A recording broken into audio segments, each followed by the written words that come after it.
Hello students, this is doctor Himanshu Ojha, आपका अपना college काका। जैसे कि आपको पता है, नीट का एग्ज़ाम हो गया, एक महीने बाद रिजल्ट आएगा, फिर उसके एक महीने बाद में काउंसलिंग स्टार्ट होगी और उसमें ज़रूरत पड़ेगी बहुत सारे डॉक्यूमेंट्स की। कई सारे डॉक्यूमेंट्स ऐसे होते हैं जो उस समय आप नहीं बनवा सकते, टाइम बहुत कम बचता है। अभी बनवाओगे तब जा करके समय पे बनेगा। उसके लिए सारी चेकलिस्ट आप अपने पास रखिए, इस वीडियो को अच्छे से लास्ट तक देखिए, कुछ स्किप मत करिए और डॉक्यूमेंट्स पूरे तैयार रख लीजिए। कोई क्वेरी रहती है या आपको फिर हमारी काउंसलिंग से जुड़ना है तो 72300533 पे व्हाट्सएप कर देना, लिख देना नीट पेड काउंसलिंग। सबसे पहले क्या क्या चीज़ों की ज़रूरत है? सबसे स्टार्टिंग 10th और 12th की मार्कशीट से। आपको 10th क्लास मार्कशीट जानते हो, 12th क्लास मार्कशीट जानते हो। कुछ जगह पर, कुछ स्टेट्स में मार्कशीट की जगह पासिंग सर्टिफिकेट या दोनों अलग अलग दिए जाते हैं। जैसे सीबीएसई है, उसमें केवल मार्कशीट दी जाती है, तो वहां मार्कशीट। इन केस आपके पास दो चीजें, मार्कशीट भी है, सर्टिफिकेट भी है, तो दोनों कैरी कर लेना। 10th और 12th के लिए एक ही है तो एक ही कर लेना, उसमें कंफ्यूज मत होना। इसके बाद आपकी पासपोर्ट साइज फोटोग्राफ्स जो आपने नीट के फॉर्म में लगाई और ऐसे ही आप एडमिट कार्ड में भी लगा करके लेके गए थे, वही आपको सेम 8 रख लेनी है अपने पास में। Valid photo ID proof. अब ये कुछ भी हो सकता है, आधार कार्ड हो, पैन कार्ड हो, लाइसेंस हो, कोई भी फोटो आईडी प्रूफ जो गवर्नमेंट के लिए प्रॉपर होता है वो आप अपने साथ में रखेंगे। इसको कैटेगरी सर्टिफिकेट चाहिए, चाहे आप ओबीसी में हैं, ईडब्ल्यूएस में हैं, एससी में हैं, एसटी में हैं, ईडब्ल्यूएस में हैं, या फिर कुछ ऐसे बच्चे जो पर्टिकुलरली किसी और कैटेगरी भी, उनकी सब कैटेगरीज भी हैं, पीडब्ल्यूडी है, कुछ भी है, तो उनको वो भी चाहिए। लेकिन जनरल वालों के लिए कोई कैटेगरी सर्टिफिकेट नहीं होता है। कुछ बच्चे तो यही क्वेश्चन पूछ लेते हैं कि सर जनरल के लिए भी है क्या? जनरल के लिए कोई कैटेगरी सर्टिफिकेट नहीं है। कुछ कॉलेजेस इनकम सर्टिफिकेट मांग सकते हैं, काउंसलिंग नहीं मांगेगी, स्टेट एमसीसी नहीं मांगती नॉर्मली, लेकिन कुछ कॉलेजेस जब आपको उस समय अलॉट होता है तब आपसे मांगे जाते हैं, तो इनकम सर्टिफिकेट अगर जरूरत हो उस समय तो आप बनवा सकते हैं। अगर किसी के पेरेंट्स इनकम टैक्स भरते हैं तो जो नॉर्मल फॉर्म होता है, उनका इनकम टैक्स रिटर्न होता है, वो उसे दिखा सकते हैं। बाकी अगर नहीं भरते हैं तो फिर उसके लिए या तो 1 पेज का इनकम सर्टिफिकेट जो होता है वो, या फिर 4 पेज का जो कोर्ट से बनता है, उनमें से कुछ भी आप बनाकर दे सकते हैं। तो ये सारी चीजें, अब इनमें से ये अपलोड भी होती है कई जगह पे, कुछ काउंसलिंग में नहीं अपलोड करवाते हैं, eight the time of admission चाहिए होता है, ये अपलोड भी करवाते हैं। ये आपको eight the time of admission चाहिए, ये eight the time of admission चाहिए, लेकिन कुछ काउंसलिंग्स में आपको अपलोड भी करवाते हैं सर्टिफिकेट। जैसे हर सर्टिफिकेट का एक फॉर्मेट है, एससी एसटी का सर्टिफिकेट है तो आप जानते हैं इस तरह का फॉर्मेट होता है, जिसके अंदर हो सकता है आपके स्टेट में थोड़ा सा डिफरेंट फॉर्मेट हो, इसलिए घबराना मत।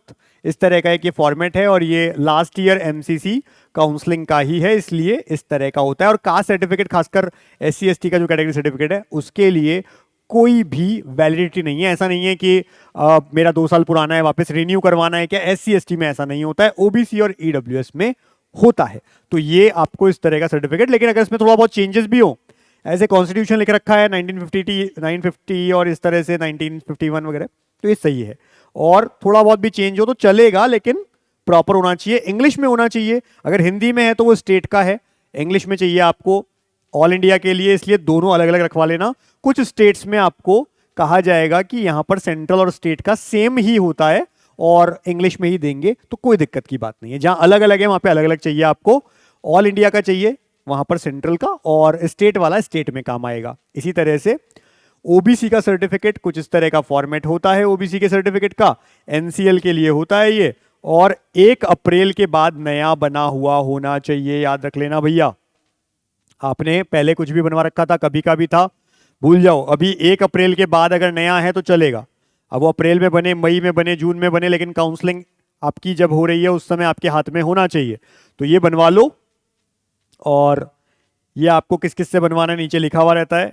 District magistrate, additional magistrate, first class stipendiary magistrate, sub divisional magistrate, taluka magistrate, executive magistrate, extra assistant commissioner, इन सबको, लेकिन not below the rank of first class stipendiary magistrate. इसके अलावा चीफ प्रेसिडेंसी मजिस्ट्रेट हो सकता है, एडिशनल चीफ प्रेसिडेंसी मजिस्ट्रेट हो सकता है, रेवेन्यू ऑफिसर, लेकिन not below the rank of tehsildar, वहां तक चलेगा। सब डिविजनल ऑफिसर ये चलेंगे, इन सब का ध्यान रखना। और इस बार ये, जैसे ये लास्ट ईयर का तो 25 था, इस बार 31 मार्च 2026 हो जाएगा, तो 1 अप्रैल के बाद का बना हुआ होना चाहिए।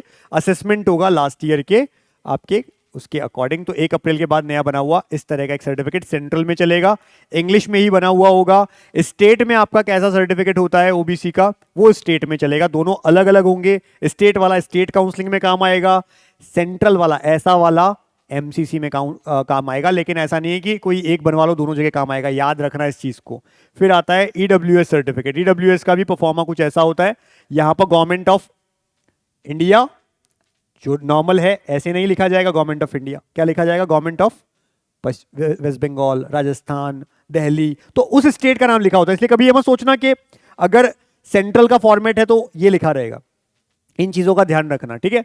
फिर आपका ये प्रॉपर होगा। और कई बार बच्चे कंफ्यूज होते हैं, तभी तो हमारी काउंसलिंग लेते हैं, वो प्लान्स लेते हैं, क्योंकि हम उनको सही सही बताते हैं। अभी कुछ 1-2 साल में कई नए काउंसलर्स भी आ गए हैं जो टीचिंग करते थे, अचानक देखा कि अच्छा काउंसलिंग में व्यूज ज्यादा आते हैं, ठीक है, उनको कुछ नहीं पता, प्लान्स निकाल रहे हैं, काउंसलिंग प्लान हमारी तरह पेड काउंसलिंग निकाल रहे हैं, कह रहे हैं कि हम कम फीस में निकालते हैं। अरे भाई तुमको नॉलेज भी तो कुछ भी नहीं है, बच्चे का फ्यूचर खराब कर दोगे, तुमको पता ही नहीं है कौन सा सर्टिफिकेट कहाँ, कौन सा वैलिड है, कौन सा नहीं है, किसका फॉर्मेट से, ये कुछ नहीं पता।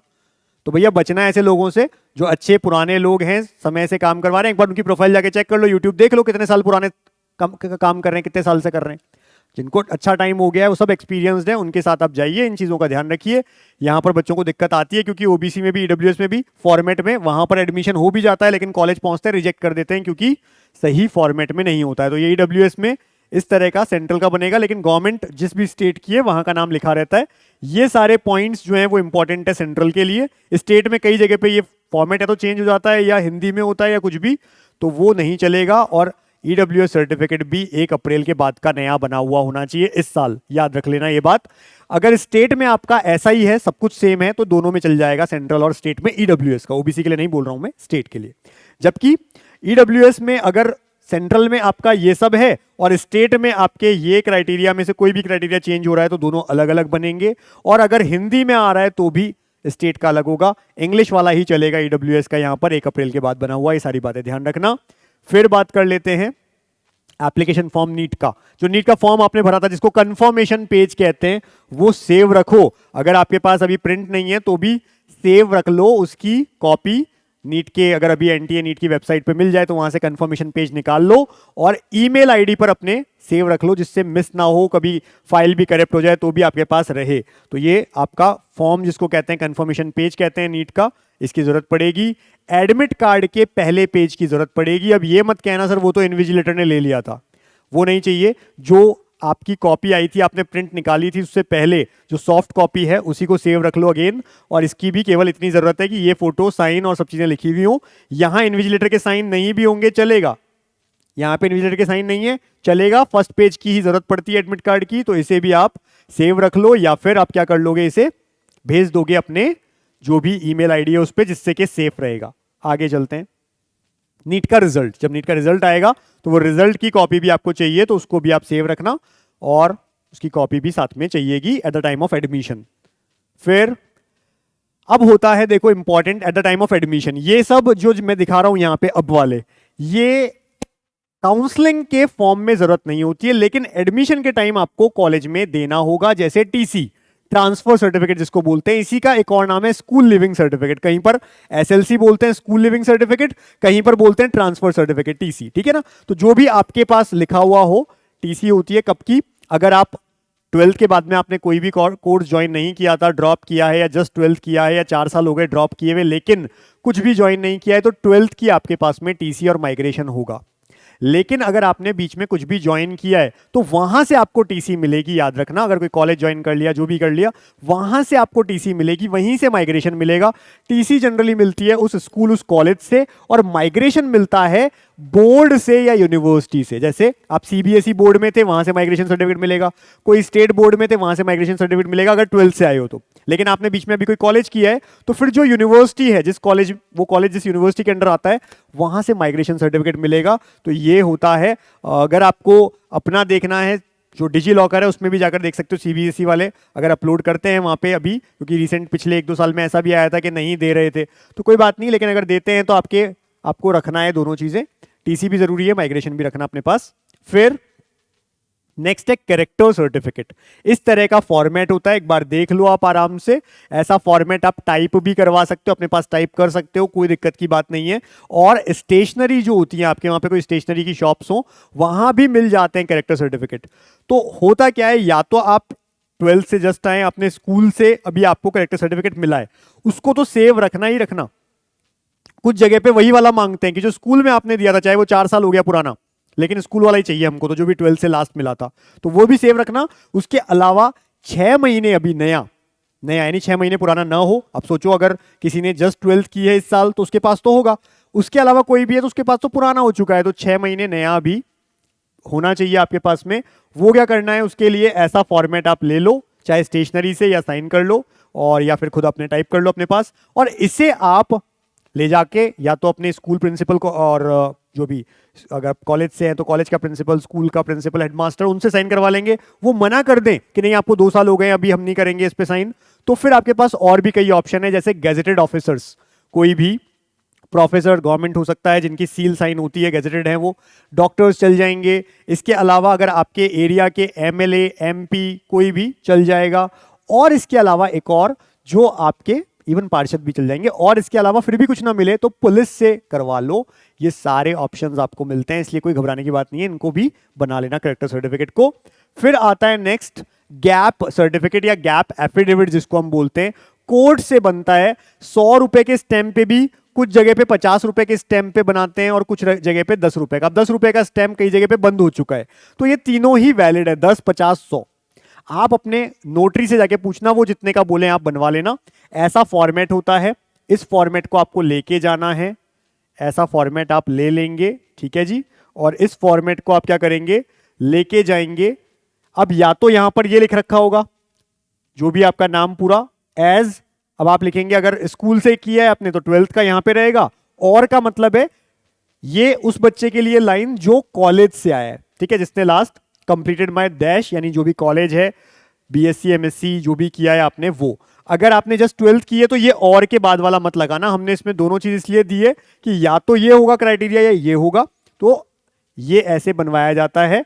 और किसके किसके बीच में गैप ले रहे हो आप, 2022 से 2026, 2025 से 26, जो भी है वो यहां पे लिखा जाता है। ईयर, डे की जरूरत नहीं है, मंथ की जरूरत नहीं है, केवल ईयर लिख दो।